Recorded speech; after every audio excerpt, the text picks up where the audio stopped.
அனைவருக்கும் வணக்கம். இன்றைக்கு இந்த பதிவில் சரோஜா ராமமூர்த்தி அவர்களின் பனித்துளி நாவலின் 9வது அத்தியாயத்தை பற்றி பார்க்க போகிறோம். சென்ற பதிவில் சங்கரன் காமுவின் வீட்டிற்கு சென்றுவிட்டு திரும்பி வந்து கொண்டிருந்ததை பற்றி பார்த்தோம். இந்த பதிவில் மீதமுள்ளவற்றை பார்க்கலாம். கதைக்குள் செல்வதற்கு முன்பு நம்ம சேனலை சப்ஸ்கிரைப் பண்ணிவிட்டு கூடவே பெல் பட்டனையும் கிளிக் பண்ணிக்கோங்க. அத்தியாயம் 9. ஷர்மா வீட்டில் சண்பகம். வருஷ பிறப்பு பண்டிகை நெருங்கி வந்து கொண்டிருந்தது. சொல்லி வைத்தாற்போல் புடவைக்காரன் ஒரு மூட்டை புடவையோடு சர்மாவின் வீட்டிற்கே வந்திருந்தான். அடுக்கடுக்காக பீரோவிலும் பெட்டியிலும் பட்டு புடவைகள் மக்கி போய் கொண்டிருக்கும் போது மேலும் மேலும் வாங்கி பெட்டியில் அடைத்து வைப்பதில் பெண்களுக்கு ஒரு திருப்தி. கோவிலிலோ பெண்கள் சங்கத்திலோ கடைத்தெருவிலோ தெரிந்தவர்கள் பார்த்து, பண்டிகைக்கு என்ன புடவை வாங்கின என்று கேட்டால், மாம்பழ கலர், தாமரை கலர், பட்டன் சாட்டர், மாங்காய் கரை, விலை 100 ரூபாய், 150 ரூபாய் என்றெல்லாம் பெருமையாக சொல்ல வேண்டாமா? அதற்காகவே மேலும் மேலும் வாங்கி கொண்டிருந்தார்கள். புடவைக்காரனிடம் புடவைகளை வாங்கி கொண்டு சர்மாவிடம் சொல்லிவிட்டால் பணத்தை அவர் கொடுத்து விடுவார். மீனாட்சி அம்மாள் புது நாட்டு பெண்ணுக்கு உயர்ந்த விலையில் புடவைகள் வாங்கினாள். 4 பேருக்கு நடுவில் பெருமையாக இருக்க வேண்டாமா? சம்பந்திகளுக்கு அவள் எந்த விதத்திலும் அந்தஸ்தில் குறைந்தவள் இல்லை என்பதை காட்டவே சான் அகல சரிகை கரை போட்ட புடவையை வாங்கியிருந்தாள். இல்லாவிட்டில் பைஜாமாவும் ஜிப்பாவும் சதா அணிந்து ஊர் சுற்றும் பெண்ணுக்கு இவ்வளவு விலை உயர்ந்த புடவை எதற்கு? ருக்மிணி அவளுக்கு வேண்டியதை பொறுக்கி எடுத்துக்கொண்டாள். மதிப்பாக 4 பேர் எதிரில், அடுத்த மாதம் அவர் பணம் அனுப்புனது கொடுத்துடுறேன் என்று புடவைக்காரனிடம் சொல்லி கொண்டாள். அவள் வாங்கும் புடவைகளுக்கும் சர்மாதான் பணம் கொடுத்து வந்தார். ஆனால் ஒவ்வொரு தடவையும் அவள் அப்படித்தான் சொல்வது வழக்கமாக இருந்தது. புடவை அமர்க்களத்தில் சண்பகம் பங்கெடுத்து கொள்ளவில்லை. பகட்டான சேலைகளையும் விதவிதமான அலங்காரங்களையும் அவள் விட்டு வெகு காலம் ஆயிற்று. சாதாரண நூல் புடவையையும் பசேல் என்று மஞ்சள் பூசி நெற்றிக்கு இட்டு கொள்வதையுமே பாக்கியமாக கருது கொள்பவள் அவள். புடவை பேரம் நடந்து கொண்டிருந்த போது சங்கரன் வராந்தாவில் உட்கார்ந்து கொண்டிருந்தான். கணவன் வீட்டில் இருப்பதையும் லட்சியம் பண்ணாமல் நீலா பிறந்த வீட்டிற்கு போயிருந்தாள். பகல் சாப்பாடு மாமியார் வீட்டில் இருந்ததால் இடைவேளை சிற்றுண்டி பிறந்த வீட்டில் என்று வைத்து கொள்வது அவள் வழக்கம். பிறகு இஷ்டமிருந்தால் மாலையில் வந்து கணவனை தன்னுடன் வெளியே உலாவ அழைத்து போவாள். இல்லாவிடில் இரவு சாப்பாட்டையும் பிறந்த வீட்டிலேயே சாப்பிட்டு விட்டு வந்து விடுவாள். ஊதாவர்ணத்தில் நீலாவுக்காக வாங்கியிருந்த புடவையை கொண்டு போய் சங்கரனிடம் காண்பித்தாள் மீனாட்சி அம்மாள்.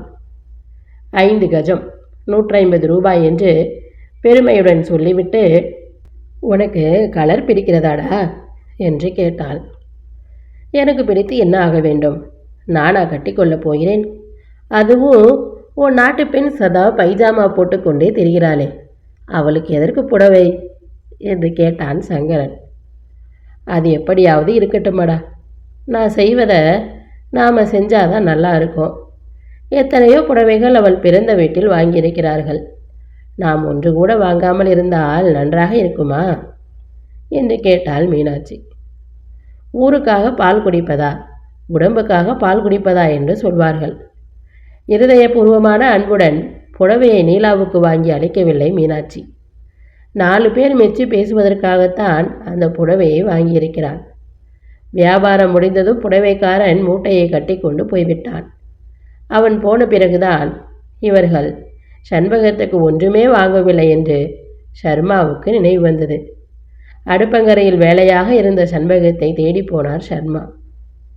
ஏம்மா, புடவைக்காரன் வந்திருந்தானே, நீ ஒன்றும் வாங்கலையா? அந்த பக்கம் வரவே இல்லையே நீ என்று கேட்டார் சண்பகத்தை இரக்கமாக பார்த்து. எனக்கு இப்போ எதுக்கு புடவை, வேண்டியதுதான் இருக்கு என்று பதில் கூறிய நாட்டு பெண்ணின் முகத்தை பார்த்ததும், எனக்கு பொன்னும் புடவையும் வேண்டியதானா? யாருக்காக நான் அவைகளை அணிந்து உலாவ வேண்டும்? கணவனால் ஒதுக்கப்பட்டவளுக்கு ஆடையும் அலங்காரமும் வேண்டுமா என்று கேட்பது போல் இருந்தது அந்த முகபாவம். ஷர்மா நிலைப்படியை கையால் தாங்கிக் கொண்டு நின்றாள். பிறகு மனதை அழுத்தும் கஷ்டத்துடன் அங்கிருந்து ஹாலுக்கு சென்று விட்டார். தகப்பனாருக்கும் மன்னிக்கும் நடந்த பேச்சை கேட்டுக்கொண்டிருந்தான் சங்கரன். வீட்டில் பண்டிகை அன்று எல்லோரும் புத்தாடை உடுத்தி குதூகலமாக வளைய வரும்போது அவள் மட்டும் பழைய ஆடையுடன் நிற்கலாமா என்று தோன்றியது அவனுக்கு. அன்று மாலையில் வெளியே சென்று திரும்பிய சங்கரன் கையில் ஒரு காகித பொட்டலத்துடன் வந்தான். நேராக சமையல் கட்டுக்கு போய் சண்பகத்தினிடம் பொட்டலத்தை கொடுத்தான். சண்பகம் ஒன்றும் தெரியாமல் விழித்தாள். என்னது என்று தடுமாறிக்கொண்டே கேட்டாள். பொட்டலத்துக்குள் கருத்த பச்சையில் மஞ்சள் கோடு போட்ட நூல் புடவை ஒன்று இருந்தது. உங்களுக்காகத்தான் வாங்கி வந்தேன். நீங்கள் பண்டிகைக்காக ஒன்றுமே வாங்கிக்கலையே என்றான் சங்கரன். விசுக் விசுக்கென்று பட்டுப்புடவை உராய ருக்மணி அந்த பக்கம் வந்தாள். 2 படி தவளை போல் முகத்தை உப்பென்று வைத்துக்கொண்டு, என்னடா மன்னியோடு ரகசியம் பேசுகிற? யாருக்கு புடவை வாங்கியிருக்கிறாய்? நீலாவுக்கா? அம்மா தான் 150 ரூபாய் கொட்டி வாங்கியிருக்கிறாளே, நீ வேறு வாங்கினியா என்ன என்று சட்டசபையில் அடுக்கடுக்காக உதிரும் கேள்விகளைப் போல் கேட்டு அவனை திணற வைத்தாள். நீலாவுக்கு இல்லை, மன்னிக்கு தான் வாங்கினேன்.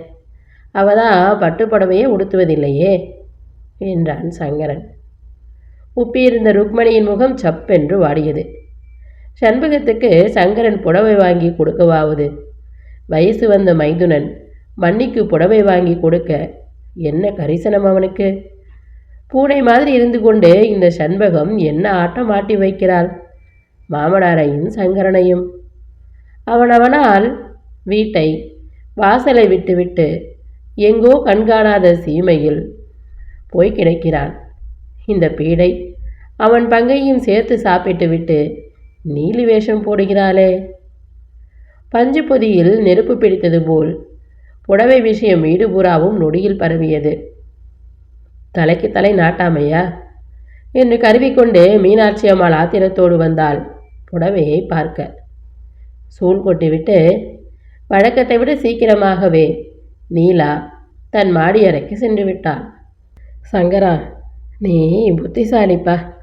வீட்டிற்கு வாழ வந்த பெண்ணை மனநோகம் வைக்காம சுமாரான விலையிலாவது ஒரு புடவை வாங்கி வந்தாயே என்று சர்மா பிள்ளையிடம் கூறி சந்தோஷப்பட்டு கொண்டார். ஆனால் மாடி அறையில் புயல் அடிக்கப் போகிறது என்று அவருக்கு தெரியுமா என்ன? இரவு சாப்பாட்டுக்கு அப்புறம் அம்மா வாங்கியிருந்த புடவையுடன் மாடி அறைக்கு சென்றான் சங்கரன்.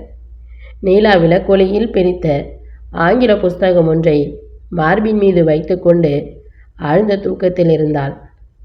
விவாகமான 1.5 வருஷங்களுக்கு அப்புறம் என்றுமில்லாத ஆசையுடன் காதலுடன் தன் மனைவியை நெருங்கி அவள் நெற்றியில் அன்பாக கை வைத்து அவளையே உற்று பார்த்தான் சங்கரன். அவன் கரப்பரிசம் பட்டதும் நீலா விழித்து கொண்டாள். எரியும் நெருப்பிலிருந்து சிதறி விழுந்த 2 நெருப்பு துண்டுகளைப் போல் அவள் கண்கள் கதகதவென்று கோபத்தில் பிரகாசித்தன. அவன் கையை உதறிவிட்டு சடக்கென்று படுக்கையிலிருந்து உட்கார்ந்தாள். என்ன, நீங்கள் ஒன்றும் தொட வேண்டாம் என்று வெடுக்கென்று கூறிவிட்டு ஜன்னல் ஓரம் போய் நின்றாள் நீலா. ஏன் இந்த மாதிரி மகாராணி உத்தரவு போடுறீங்க என்று நாடகபாணியில் கேட்டு சிரித்தான் சங்கரன். நான் ராணியும் இல்லை, நீங்கள் ராஜாவும் இல்லை.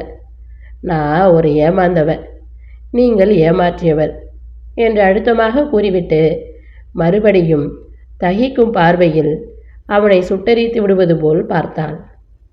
என்ன சொல்கிற நீலா? கொஞ்சம் புரியும்படியாக தான் பேச. அம்மா உனக்கு புடவை வாங்கியிருக்காளே, அதை பார்க்கவே இல்லையே நீ என்று சொல்லி புடவையை எடுத்து நீலா மேல் மடித்து வைத்து அழகு பார்த்தான் சங்கரன்.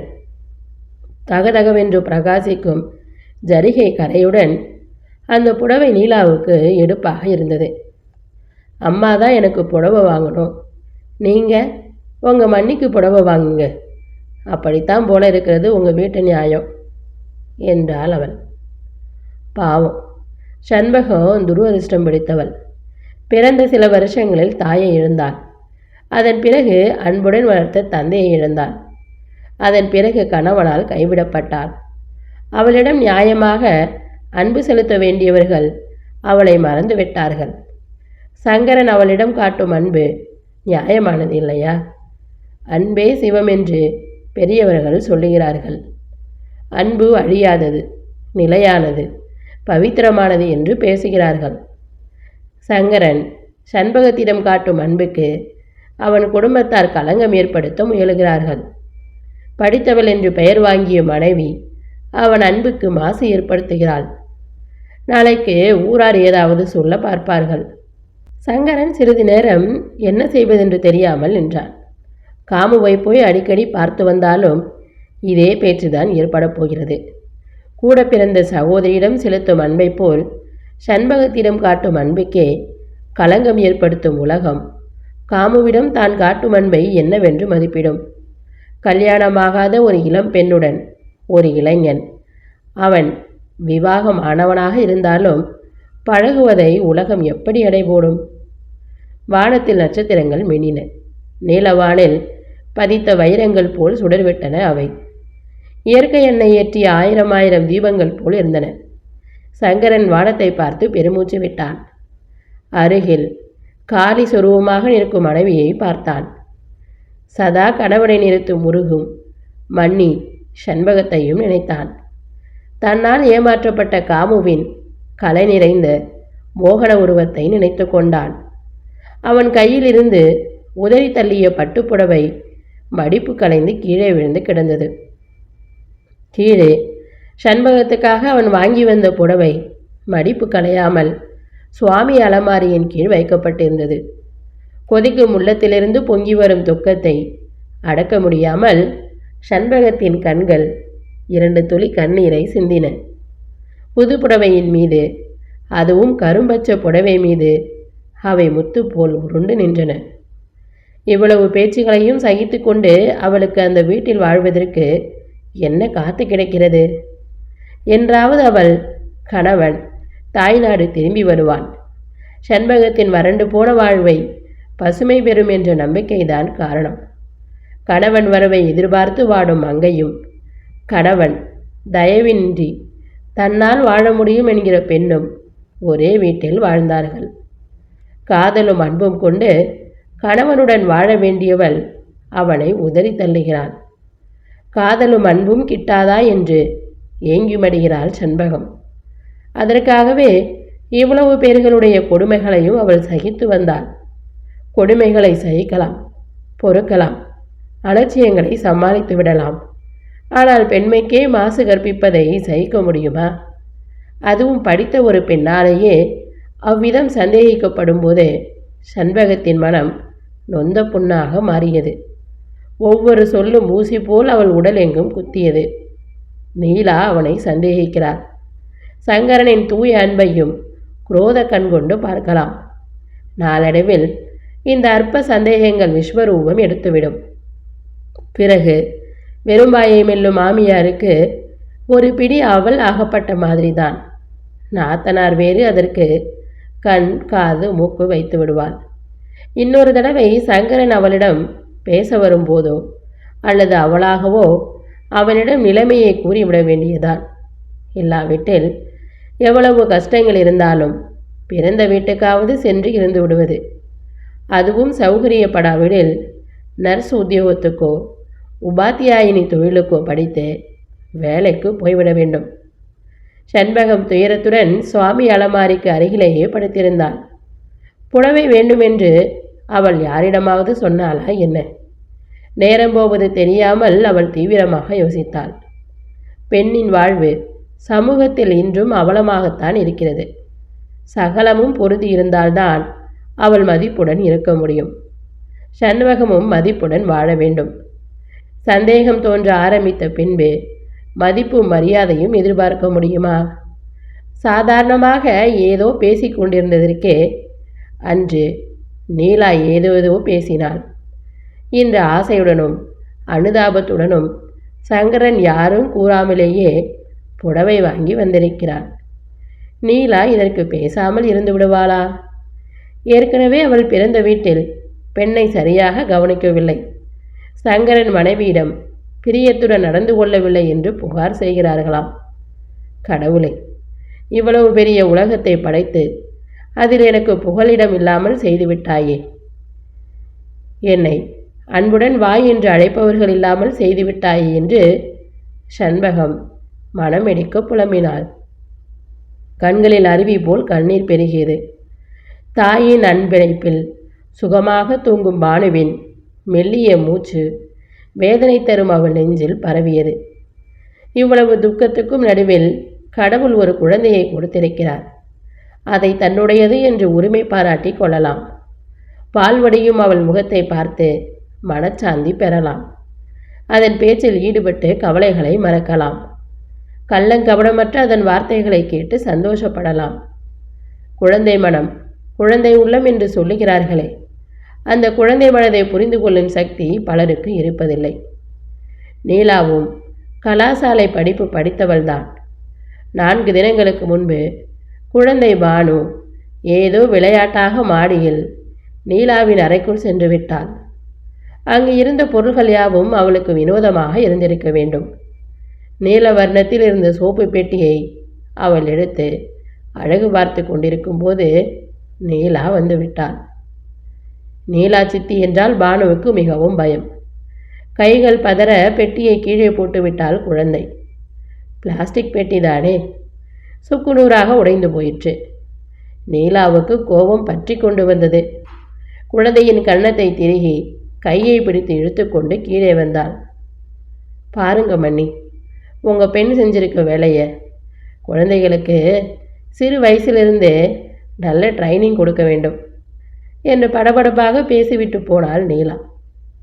மாமா வீட்டிற்கு போய்விட்டு வந்த பிறகு விஷம கொடுக்காக ஆகியிருக்கிறது என்று பாட்டியும் அத்தையும் வேறு சர்டிஃபிகேட் கொடுத்தார்கள்.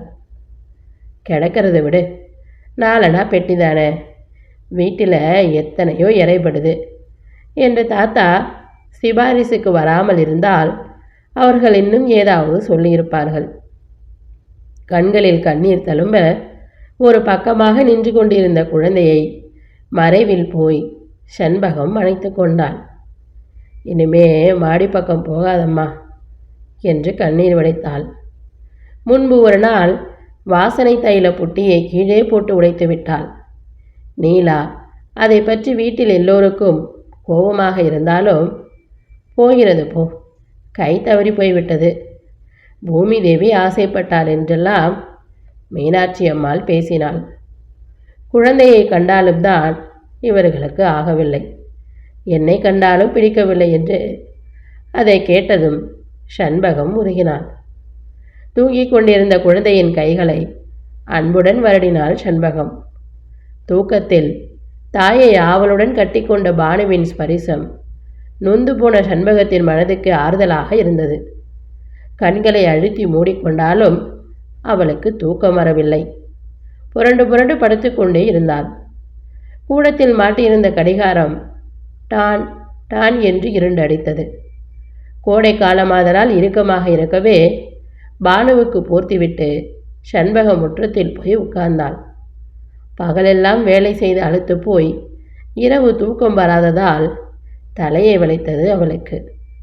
தலையை 2 கைகளாலும் தாங்கிக் கொண்டு உட்கார்ந்திருந்த அவள் எதிரில் சங்கரன் நின்றிருந்தான். தூங்காமல் இந்த நேரத்தில் இங்கே என்ன பண்ணுறீங்க மன்னி என்று கேட்டான் அவன். நள்ளிரவில் சங்கரன் கேட்பதற்கு அவனுடன் உட்கார்ந்து கொண்டு பதில் சொல்லலாமா? அவன் ஏன் கீழே இறங்கி வந்தான்? இரவு நேரத்தில் மாடியிலிருந்து ஏன் கீழே இறங்கி வர வேண்டும் என்றெல்லாம் சண்பகம் எண்ணி தவித்தபோது சங்கரன் தொடர்ந்து பேசினான். நீலா குடிப்பதற்கு தண்ணீர் கொண்டு வந்து வைப்பதற்கு மறந்துவிட்டாள். என் பேரில் ஏதோ கோபித்து கொண்டு தூங்குகிறாள். குடித்துவிட்டு போவதற்கு வந்தேன். நீங்கள் தூங்காமல் இப்படி உடம்பை கெடுத்து கொள்ளலாமா மன்னி?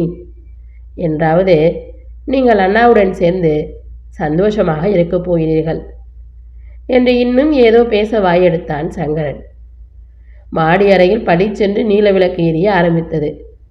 மாடிப்படிகளின் கைப்பிடி சுவரை தாங்கி பிடித்தபடி நீலா நின்றிருந்தாள். போய் படுத்துக்கொள்ளுங்கள், நீலா எழுந்துவிட்டாள் என்று கூறிவிட்டு சண்பகம் அவசரமாக எழுந்து குடத்திலிருந்து ஒரு டம்ளர் தண்ணீரை கொண்டு வந்து சங்கரன் இதில் வைத்துவிட்டு உள்ளே போய்விட்டாள். மறுபடியும் மாடிக்கு சங்கரன் போனபோது உள்ளே விளக்கு அணைக்கப்பட்டு இருந்தது. தாழ்பாலும் உட்புறமாக போட்டுக்கொண்டு நீலா படுத்துக்கொண்டு விட்டாள். சங்கரன் லேசாக 2 முறை கதவை தட்டி நீலா என்று அழைத்தான். பிறகு பலமாக 2 முறை கதவை தட்டினான். தாழ்பாலை விளக்கிய நீலா சரசரவென்று மாடிப்படிகளில் இறங்கி கூடத்தில் விரித்திருந்த ரத்தின கமலத்தின் மீது பொத்தென்று விழுந்து படுத்து கொண்டாள். சண்பகத்தின் நெஞ்சம் காய்ந்து வறண்டது. நீலாவின் கால்களை பிடித்து கொண்டாகிலும் சற்று முன் நடந்தவைகளை மறந்து தன்னை மன்னிக்கும்படி வேண்டிக் கொள்ளலாமா என்று அவள் மனம் ஆத்திரப்பட்டது. இத்துடன் இந்த பகுதி நிறைவடைந்தது. அடுத்து வரும் பதிவில் 10வது அத்தியாயத்தை பற்றி பார்க்கலாம். நன்றி, வணக்கம்.